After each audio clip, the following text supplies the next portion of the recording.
İslamның 3 asas şərhi. Birinci qism. Abduri Şeyhül İslam Muhammed İbni Abdülvahhab rahimahullah. Şərhilügücü Faziletlik Şeyh Abdurrahman İbni Nasir Berrak. En şefkatlik, en mehriban Allah'ın ismi bilen başlayman. Şeksiz ki barlıq hamd sana Allah'a xastır. Allah'a hamd sana aytimiz ve Allah'tan yardım tileymiz. Allah'tan mağfiret talep kılımız. Allah'a sığınıp nefsimizden şerrinden ve emellerimizden yamanlıqıdan panah tileymiz. Allah hidayet kılgan kişini azdırgıcı yok. Allah azdırgan kişini hidayet kılgıcı yok. Guvahlık bermen ki Allah'tan başka ibadetke layık hiç ilah yoktur. O yekki yiganıdır. Onun hiç şirki yoktur. Ve guvahlık bermen ki Muhammed sallallahu aleyhi ve sellem Allah'ın bendisi ve elçisidir. Allah subhanahu ve teala Sure Ali İmran 102. ayetinde şundaq degen. أعوذ بالله من الشيطان الرجيم يا أيها الذين آمنوا اتقوا الله حق تقاته ولا تموتن إلا وأنتم مسلمون. Tercümesi: Ey müminler! Allah'a layık revişte takvadarlık kılınlar. Fakat musulmanlık halıtınla bilenla vefat bulunlar. Sure Nisa 1. ayetinde يا أيها الناس اتقوا ربكم الذي خلقكم من نفس واحدة وخلق منها زوجها وبث منهما رجالا كثيرا ونساء واتقوا الله الذي تساءلون به والأرحام إن الله كان عليكم رقيبا. Tercümesi: Ey insanlar! Sileni bir insandın, yani Adem aleyhisselamdın yaratkan. Şu insandın, yani öz cinsidin onun cüptini, yani Havva'nı yaratkan ve uladın, yani Adem bilen Havva'dın, nurgun ayallarını yaratkan Rabbinladın korkunlar. Bir-birinladın nersi sorğanda nam bilen soraydıgan Allah'tan korkunlar. Sil rahmini üzüp koyuştun saklanınlar. Allah hakikaten sileni, yani bütün ahvalınlarını küzütüp durgucudur. Sure Ahzab 69, 70, 71. ayetlerde يا أيها الذين آمنوا لا تكونوا كالذين آذوا موسى فبرأه الله مما قالوا وكان عند الله وجيها. يا أيها الذين آمنوا اتقوا الله وقولوا قولا سديدا يصلح لكم أعمالكم ويغفر لكم ذنوبكم ومن يطع الله ورسوله فقد فاز فوزا عظيما. Tercümesi: Ey müminler! Sile Musa'ga azar kılgan kişiler, yani Beni İsrail'dek bulmanlar. Allah Musa'nı ulanın eytkanlardan, yani töhmetlerden aklıdı. Musa Allah'ın dergahida abroyluk idi. Ey müminler! Allah'tan korkunlar. Doğru sözünü kılınlar. Allah silenin emellerinlerini tüzeydi. Yani sileni yaxşı emellerge muvaffak kılıdı. Günahınlarını mağfiret kılıdı. Kimi ki Allah'a ve onun peygamberine itaat kıysa zor muvaffakiyet kazangan buludu. Şeksizki sözün en doğrusu Allah'ın kitabıdır. Yolunun yaxşısı Muhammed sallallahu aleyhi ve sellem'nin yoludur. İşlarının yamini dinde yeniden payda bolganlarıdır. Dindeki barlık yenilik bid'atdır. Barlık bid'at azgınlıktır. Barlık azgınlık devzaktıdır. Durud salamladın keyin bu Şeyh Muhammed İbni Abdülvehhab'nın 3 asas degan kitabının qısqacha şerhisidir. Şerhilügici Allama Şeyh Abdurrahman İbni Nasir Barrak bulup, siz anlavatkan kolumuzdaki bu nusxani İslam Nuri torunun qurguchisi Şeyh'e tasdiqlatgan ve ko'zdan kechirgandan keyin keng musulmon ammasining foydalanishi uchun hozirgi kitobcha holatiga akelgan. Şerhinin mazkur nusxasi tuvandagidek usulda tuzildi. Birinci, delillerge qayta qarab chiqildi ve aniqlandi. İkinci, kitap matbaada besib chiqarishga uygun holatga akilindi. Üçüncü, ayetlerinin Kur'an'daki o'rni ko'rsatildi. Dördüncü, hadislerinin manbasi ve sahih zaifligi ko'rsatildi. Agar hadis ikki sahih, yani Sahihul Buxoriy ve Sahihul Muslim'de yoki ikkisining birida bor bo'lsa, shuni tilga ilish bilan kifoyalandi. Agar bu ikki hadis to'plamidan boshqa kitoblarda bor bo'lsa, muhaddislarning shu hadisning sahih ve zaifligi to'g'risidagi so'zlarini askartish qilish bilan kifoyalanildi. Hadisning tahqiqiy to'g'risida qaytadan izlanilmadi. 5. Sözlerinin ilgisi ve menbesi ko'rsatildi. 6. 3 asasning tekstida İmam Muhammed İbni Saud Üniversiteti tarafidan nashr qilingan nusxasi asas qilinib, qizil rangli xat shaklda qo'sh tirnoq ichiga ilindi. 7. Tayyorlangan sharhi Şeyh Abdurrahman İbni Nasir Barrak'ning munosib ko'gini bo'yicha ratlash, qisqartish, mazmun qo'shish yoki tuzitishi uchun shayxga o'qib berildi. Oxirida ulug' Allah subhanahu va taoloning bu kitobni bitirish xizmatini osonlashtirib berganligiga hamd sana aytamiz. Tavfiq Allohdandir. U nima degan yaxshi yordam bergichi. Allah en yaxshi bilgichidir. Allah subhanahu wa ta'ala Peygamberimiz Muhammed sallallahu aleyhi ve sellemge, onun aile tavabatlarına ve barlıq sahabelerine rahmet qilgay ve ulanı salamet qilgay. Amin. Bismillahirrahmanirrahim. En şefkatlik, en mehriban Allah'ın ismi bilen başlayman. Barlıq hamd sana alemlerinin Rabbi Allah xasdır. Allah Muhammed sallallahu aleyhi ve sellemge, onun aile tavabatlarına ve barlıq sahabelerge rahmet qilgay ve ulanı salamet qilgay. Durud ve salamladın keyin İmam Şeyhül İslam Muhammed İbni Abdülvehhab rahimahullah 3 asas deb tonulgan bu qimmatlik risalada bilginki deydi. Bu ilim talab qilguvchiga qilingan xitob bo'lib, ma'nisi o'rgangin, ilm elishga tirishchanlik ko'rsatgin deganlikdir.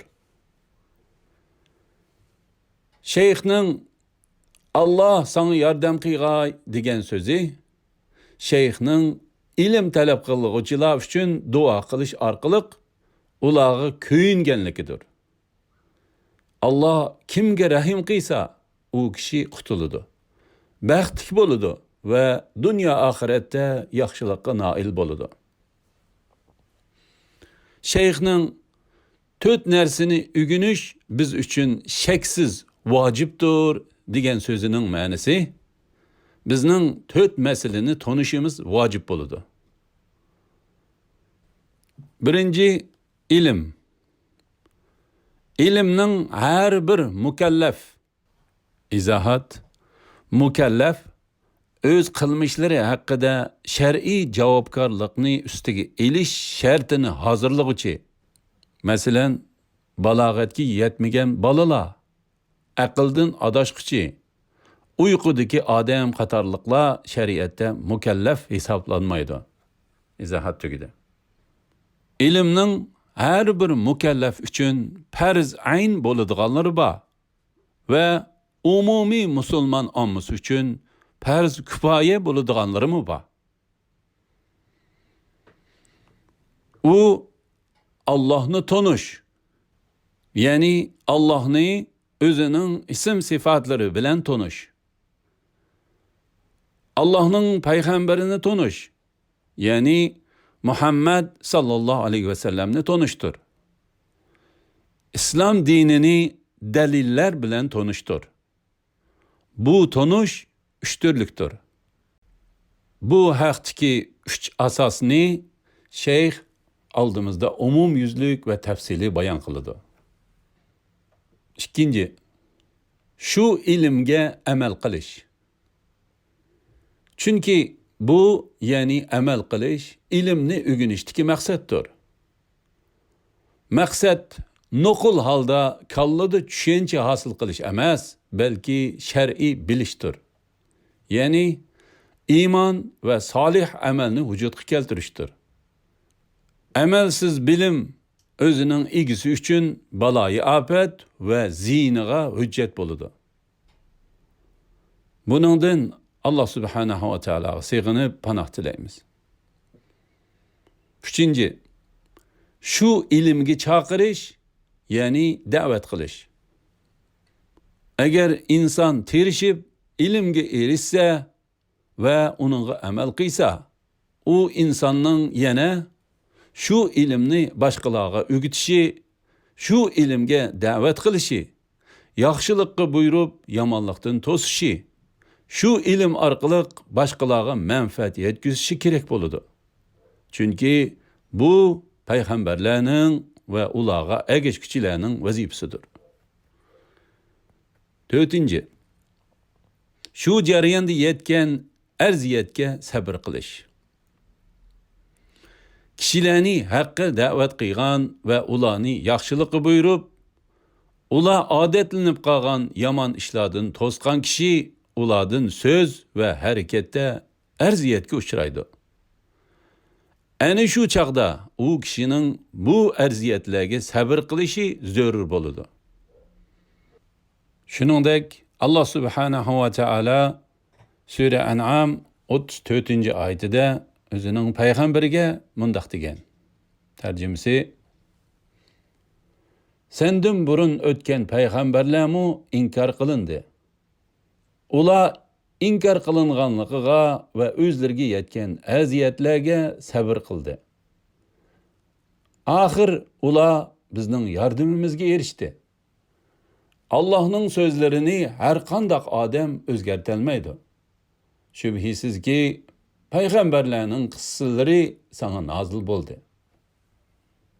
Sabr muhim ishlarni va solih amallarni vujudga chiqarishning asosidir. Şeyh şundaq deydi. Bu to'g'risida dalil Allah subhanahu wa ta'alaning Asr suresidagi munu so'zidir. A'udhu billahi minash shaytonir rajim. Wal 'asr innal insana lafi khusr. إلا الذين آمنوا وعملوا الصالحات وتواصوا بالحق وتواصوا بالصبر. Tercümesi: Zaman bilen qasamki, hakikaten insanların hammasi çoqum ziyan ishididir. Faqat iman etgan, yaxshi amallarni qilgan, bir-biriga haqni tavsiya qilishgan bir-biriga sabrni tavsiya qilishganlar buningdan mustasno. Bu sura 3 oyatdir. Birinchi oyat Allohning vel asr zaman bilan qasamki degan so'zidir. Bu Allohning qasamidir. Allah o'zi yaratgan narsalardan xoliqini bilan qasam qiladi. Al-asr kech kunduz, oylar, yillardan shakllangan vaqtdir. U insonning umridir. Amal maydonidir. İkinci ayet Allah subhanahu ve Taala'nın innel insane lefi khusr. Hakikaten insanların hammasi çokum ziyan içidedir degan sözüdür. Ziyan menfaatinin karşısıdır. Fakat Allah subhanahu ve Taala özünün tövendeki sözü arqılıq mustasna qılğan kişiler bu ziyandan halidir. İllellezine amenu ve amilus salihati ve tevasav bil haqqi ve tevasav bis sabr. Fakat iman etgan, yaxshi amallarni qilgan, bir-biriga haqni tavsiya qilishgan, bir-biriga sabrni tavsiya qilishgan kishilardan boshqa kimiki bu 4 asosni amillashtirsa, zo'r utuq qazanib, ziyondan qutuladi. İnson bu 4 xislatni o'zida qancha ko'p o'zlashtirsa, shuning barobarida foyda oladi. İllellezine amenu. Fakat iman etgan. İman ilimsiz vücudga chiqmaydi. Ve amilus salihat. Yaxshi amallarni qilgan. Bu ilim ve imanning mevasidir. Allah kimga ilim ve imandan rizq ato qilsa, u shu orqali yaxshi amallarni qiladi. Ve tevasav bil haqq. Bir-biriga haqni tavsiya qilishgan. Ya'ni ular bir-biriga nasihat qiladi ve o'zaro haqni aslatadi. Haq, ilim, iman ve salih amalni o'z ichiga oladi. Ve tevasav bis sabr. Bir-biriga sabrni tavsiya qilishgan. Ular bir-biriga sabrni tavsiya qiladi. Haq ve sabrni o'zaro tavsiya qilishish solih amal jumlasidan. Solih amallar bo'lsa imonning jumlasidandir. Bu 4 asos bir-biriga kirishib ketgan. Solih amallarni imonga, o'zaro haqni tavsiya qilishni solih amallarga bog'lash, xosni am, ya'ni umumga bog'lashdir. Bu sura Shayx askartib o'tgan 4 masalani ko'rsatib berdi. Birinchi, Allah subhanahu ve Taala'nın illellezine amenu. Fakat iman etgan degan so'zi bilish masalasini ko'rsatib berdi. İkinci, Allah subhanahu ve Taala'nın ve amilus salihat yaxshi amallarni qilgan degan so'zi amal qilish masalasini ko'rsatib berdi. Üçüncü, Allah subhanahu ve Taala'nın ve tevasav bil haqqi bir-biriga haqni tavsiya qilishgan degan so'zi da'vat qilish masalasini ko'rsatib berdi. Dördüncü, Allah subhanahu ve Taala'nın ve tevasav bis sabr bir-biriga sabrni tavsiya qilishgan degan so'zi sabr qilish masalasini ko'rsatib berdi. Mashhur 4 imamning biri bo'lgan Muhammad ibn İdris Shafi'i rahimahulloh shunday degan. Agar Allah o'zining mahluqotlarga mush suradan boshqa hujjat tushirmagan bo'lsa, bu sura ularga kifoya qilgan bo'ladi. Izohat. Bu so'zni Shayxul Islom Ibn Taymiyya rahimahulloh Istiqoma 482 betda va Ibn Kathir rahimahulloh o'zining tafsirida bayon qilgan. Izohat tugidi. Sheksizki İmam Shafi'i rahimahulloh bu so'zi orqali mazkur suraning mo'jiza ekanligini va favqulodda muhim ko'rsatmalarni o'z ichiga olganligini, bu surada kishilarning ziyon tortquchi va foyda olg'uchidan iborat ikki firqaga ayrilganligini, shundaqla bu surada manfaat, muvaffaqiyat va nijotlikqa erishishning sabablari bayon qilinganligini bildirmoqchi bo'lgan. Buxoriy rahimahulloh Sahihul Buxoriyning muallifi İmam Muhammad ibn İsmail Sahih Buxoriyning ilm kitobida bab so'z va amaldan ilgari ilm kelidu degan. Buning dalili Allah subhanahu va taolaning Sura Muhammad 19-oyatidagi bunu so'zidir. فاعلم أنه لا إله إلا الله واستغفر لذنبك وللمؤمنين. Tercümesi: Bilgin ki Allah'tan başka ibadetke layık hiç ma'bud berhak yoktur. Günahın üçün mağfiret tiligin. Şeyh söz ve amelden ilgiri işni ilim yani biliştin başlığın degen. Yani Allah subhanahu ve taala ayette söz ve amelden ilgiri bilişni zikr qilgan. Allah avval tevhidni bilishga buyurup fa'lam ennehu la ilahe illallah. Andın ikinci bolup mağfiret tilashga buyurup vestagfir li zambik degan. Şeyhning her bir musulmon ayolning bu üç meseleni çoqum ügünişi ve ulağa amel qilishi vaciptir degan so'zining ma'nosi shubhisiz ki dini meselelerni bilish her bir musulmon ayolga farz ayn yoki farz kifoya bo'ladi.